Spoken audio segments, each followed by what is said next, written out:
There is one place where I would definitely not recommend meeting women, especially if you are a first-time visitor to the Philippines. I want to warn you about this because many tourists who don't have a big budget for bars end up looking for women in the area opposite Philies Sports Bar. This place is known among some experienced expats as an area where women approach inexperienced tourists, often looking for financial opportunities. And you might be thinking, what could possibly go wrong? Well, quite a lot. Many of these women are very experienced when it comes to dealing with foreign tourists. They know how to communicate with you, how to gain your trust, and how to make you feel comfortable very quickly. Some of them are older women who may no longer work in bars for various reasons.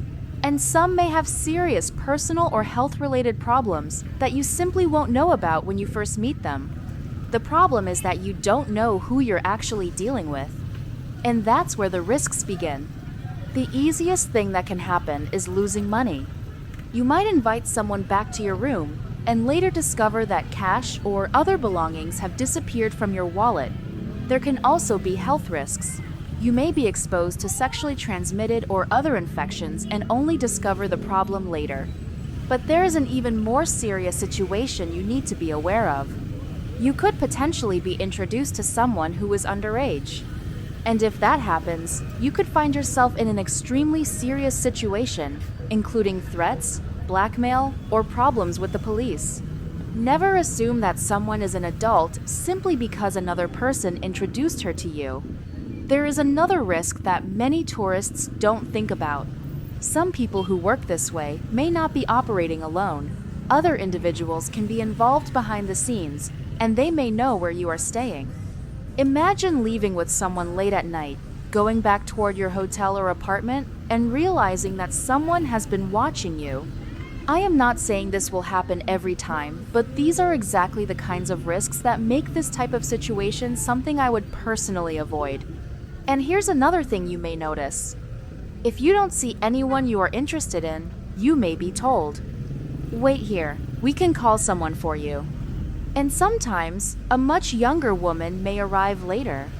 You may then be asked for around 1,500 pesos or more. The exact amount can vary, but the basic idea is that the money is divided between the people involved. That is how this informal business operates. Unfortunately, local authorities cannot simply make the problem disappear. Police and barangay officials may come through the area, but once they leave, the women can return again. So my advice is simple. Be careful when walking past this area. Don't assume that because someone looks friendly, speaks good English, or knows exactly what to say, that everything is safe. If you're visiting the Philippines for the first time, there are much safer and more respectful ways to meet people. Take your time. Use common sense.